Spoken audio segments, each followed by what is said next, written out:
आज की वीडियो में मैं आपको बताने वाला हूं कि ITR 1 को मोबाइल फ़ोन से बड़ी आसानी से आप कैसे भर सकते हैं। दोस्तों, अगर आप कहीं नौकरी करते हैं और आपकी इनकम का स्रोत सैलरी है या FD से इंटरेस्ट की कोई इनकम है या फिर वन हाउस प्रॉपर्टी से कोई रेंटल इनकम है या फिर 1,25,000 रुपए तक आपको कोई लॉन्ग टर्म कैपिटल गेन हुआ है, तो आप ITR 1 को फाइल कर सकते हैं। वीडियो को ध्यान से बिना स्किप किए एंड तक जरूर देखना और अगर चैनल को आपने अभी तक सब्सक्राइब नहीं किया है तो सब्सक्राइब जरूर कर लेना ताकि आपको ऐसी इन्फॉर्मेटिव वीडियो का अपडेट मिलता रहे। ITR फाइल करने से पहले दो डॉक्यूमेंट आपके पास होने चाहिए। पहला है फॉर्म 16 जो कि एम्प्लॉयर से मिलता है और दूसरा है 26AS फॉर्म जो कि आप खुद इनकम टैक्स पोर्टल से डाउनलोड कर सकते हो।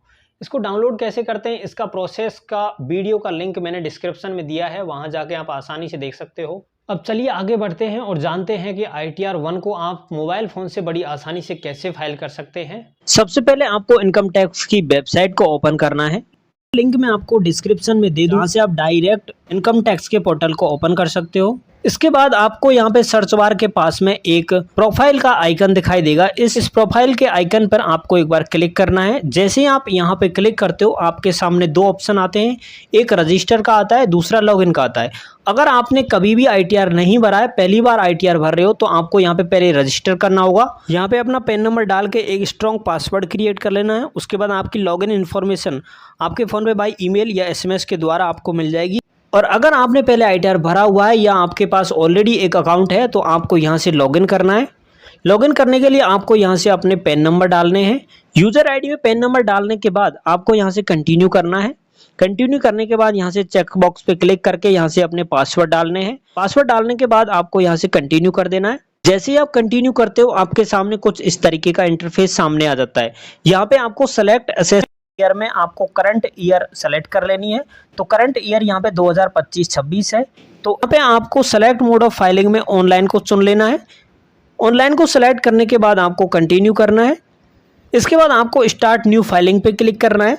उसके बाद आपको अगले पेज पे यहाँ पे इंडिविजुअल को चुनना है और इसके बाद आपको कंटिन्यू कर देना है। यहाँ पे आपको I know which ITR form I need to file पे सेलेक्ट ITR फॉर्म में यहाँ पे सेलेक्ट ITR फॉर्म में ITR 1 को चुनना है। ITR 1 फॉर्म उन इंडिविजुअल्स के लिए है जो इंडियन रेजिडेंट हैं और जिनकी इनकम मैक्सिमम 50 लाख रुपए तक है और यह इनकम उनको सैलरी से, वन हाउस प्रॉपर्टी से या अदर सोर्सेज से यानी कि सेविंग बैंक अकाउंट से या FD इंटरेस्ट या फिर डिविडेंड से इनकम है या फिर 1,25,000 तक लॉन्ग टर्म कैपिटल गेन से इनकम है और 5,000 तक की एग्रीकल्चर कोई ऐसी इनकम है, तो ऐसे सभी लोग ITR 1 को फाइल कर सकते हैं। इसके बाद आपको प्रोसीड विद ITR पे क्लिक, जैसे आप क्लिक करते हैं यहाँ पे एक अलर्ट मैसेज दिखाई देता है। यहाँ पर आपको बताया जाता है कि न्यू टैक्स रिजीम आपका डिफॉल्ट सेलेक्ट होगा। अगर आप इसे चेंज करना चाहते हैं तो कर सकते हैं। उसके बाद आपको यहाँ पे नीचे ओके पर क्लिक करना है। उसके बाद थोड़ा नीचे स्क्रॉल करना है और लेट्स गेट स्टार्टेड पे क्लिक करना है। अगले पेज पर आप देखेंगे कि आपसे यहाँ पे कई सारे क्वेश्चन पूछे जाएंगे, जहां पर आपको पहले question taxable income is more than basic exams limit को सेलेक्ट कर लेना है। उसके बाद नीचे करना है और कंटिन्यू पे क्लिक कर देना है।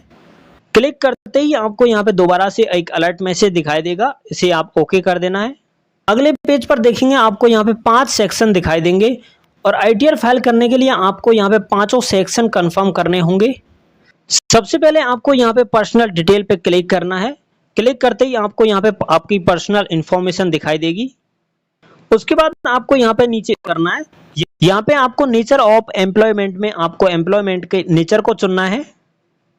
यहाँ पे अगर आप प्राइवेट जॉब करते हैं तो आपको यहाँ पे अदर्स को चुनना है। उसके बाद आपको यहाँ पे नीचे स्क्रॉल करना होता है। यहाँ पे आपको पूछा जाएगा कि आप अपने ITR को न्यू टैक्स रिजीम या ओल्ड टैक्स रिजीम किसके साथ भरना चाहते हैं। बाय डिफॉल्ट यहाँ पे न्यू टैक्स रिजीम सेलेक्ट होगी। अगर आपको ओल्ड टैक्स रिजीम में जाना है तो यहाँ पे यस को सेलेक्ट करना है और अगर आपको न्यू टैक्स रिजीम में जाना है तो आपको यहाँ पे नो को सेलेक्ट करना है। उसके बाद आपको यहाँ पे नीचे स्क्रॉल करना है।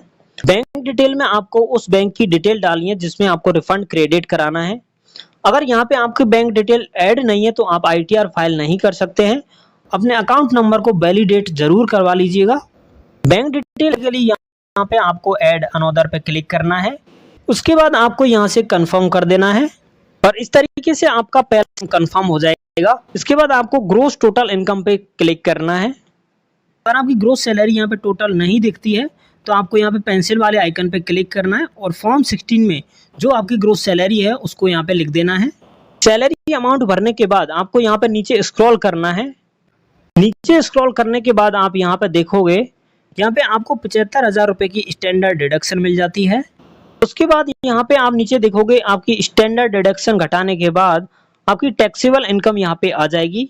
उसके बाद आपको यहाँ पे नीचे सेव पर क्लिक करना है। यहाँ पे अभी हमने B1 कंप्लीट कर लिया। इसके बाद आप यहाँ पे B2 पे जाएंगे जहाँ पे लिख रहा है इनकम फ्रॉम हाउस प्रॉपर्टी। यहाँ पे अगर आपको हाउस रेंटल प्रॉपर्टी से इनकम है तो उसे यहाँ पे आप पेंसिल वाले आइकन पे क्लिक करके अमाउंट फिल कर सकते हैं। लेकिन हमारे केस में ये अमाउंट नील है तो हम यहाँ पे कुछ भी ऐड नहीं करेंगे। उसके बाद नीचे स्क्रॉल करेंगे तो आपको दिखाई देगा इंटरेस्ट ऑन बोरोड कैपिटल। यहाँ अगर आपने होम लोन लिया हुआ है और उसके इंटरेस्ट को अगर आप रिपोर्ट करना चाहते हैं, लेकिन हमारे केस में ये भी नील है इसलिए हम इसमें कुछ भी ऐड नहीं करेंगे। इसके बाद आपको अगला हेड दिखा इनकम फ्रॉम अदर सोर्सेस। इस सेक्शन में आपको अगर सेविंग अकाउंट या एफडी पर कोई इंटरेस्ट मिला है तो उसकी टोटल अमाउंट आपको यहाँ पे ऐड करनी है। ये डिटेल भी आपकी वैसे प्री फिल्ड होगी, अगर नहीं है तो आप इसे यहाँ से एडिट करके ऐड कर सकते हैं। उसके बाद आपके अगले हेड में कोई एग्जेम्प्ट इनकम है तो यहाँ से आप उसे रिपोर्ट कर सकते हैं। उसके बाद आता है आपका income of which no tax is payable, long term capital gains का। यहाँ पर अगर आपका 1,25,000 रुपये तक कोई लॉन्ग टर्म कैपिटल गेन हुआ है तो उसकी डिटेल्स आप यहाँ पे रिपोर्ट कर सकते हैं। जैसे शेयर मार्केट या म्यूचुअल फंड से कोई लॉन्ग टर्म कैपिटल गेन हुआ है तो पहले में आपने जितने में सेल किया है उसकी अमाउंट भरनी है, नीचे आपने जितने में खरीदा था उसकी वैल्यू भरनी है। उसके बाद आपको यहाँ पे नीचे अपने आप कैपिटल गेन अमाउंट दिख जाएगा, लेकिन हमारे केस में ये भी 0 है तो हम इसे नील कर देंगे। उसके बाद आपको यहाँ पे नीचे कंफर्म वाले बटन पे क्लिक करना है। क्लिक करते ही आपका सेकंड ऑप्शन भी कंफर्म हो जाएगा। इसके बाद तीसरा ऑप्शन आता है टोटल डिडक्शन। डिडक्शन में आपको यहाँ पे न्यू टैक्स रेजिम में 2 ही डिडक्शन मिलती हैं। पहला आपके एम्प्लॉयर द्वारा गवर्नमेंट की किसी पेंशन स्कीम में कंट्रीब्यूशन डिपॉजिट किया है तो वह अमाउंट यहाँ पर आप क्लेम कर सकते हैं। दूसरा यहाँ पे अग्निपथ स्कीम में अगर कंट्रीब्यूशन जमा हुआ है तो उसकी अमाउंट को आप क्लेम कर सकते हैं। हमारे केस में ये दोनों ही डिडक्शन नील हैं। उसके बाद आपको नीचे स्क्रॉल करना है। उसके बाद आपको यहाँ से कन्फर्म करना है। उसके बाद आपको यहाँ पे 14 पेज टैक्स पैड पर क्लिक करना है। यहाँ पर आपको पिछले फाइनेंशियल ईयर में कहीं भी टीडीएस काटा गया है तो उसकी डिटेल्स यहाँ पर फॉर्म 26 AS से ऑटो फिल हो जाती है, और अगर नहीं होती है तो आप यहाँ पर ऐड भी कर सकते हैं। हमारे केस में ऐसी कोई भी टीडीएस नहीं काटा गया है, ये अमाउंट हमारे केस में नील है। उसके बाद आपको नीचे स्क्रॉल करना है और कन्फर्म पर क्लिक करना है। उसके बाद आपको लास्ट सेक्शन यानी कि verify your tax liability details पर क्लिक करना है। यहाँ पर आपकी पूरी की पूरी कंप्यूटेशन इनकम यानी कि आपकी यहाँ पे टोटल ग्रॉस इनकम कितनी है, टोटल डिडक्शन कितनी है, टोटल टैक्सेबल इनकम कितनी है और आपका रिफंड कितना बन रहा है, ये सब यहाँ पे आ जाएगा। उसके बाद आपको यहाँ पे नीचे स्क्रॉल करना है और कंफर्म वाले बटन पे क्लिक करना है। जैसे ही आप कंफर्म पे क्लिक करते हो आपको यहाँ पे प्रोसीड टू वेरिफिकेशन पे क्लिक करना है। अगले पेज पर नीचे आपको preview and submit your return का ऑप्शन दिखाई देगा, उस पर क्लिक करना है। उसके बाद आपको डिक्लेरेशन पे क्लिक करना है और कैपेसिटी में आपको सेल्फ को चुनना है।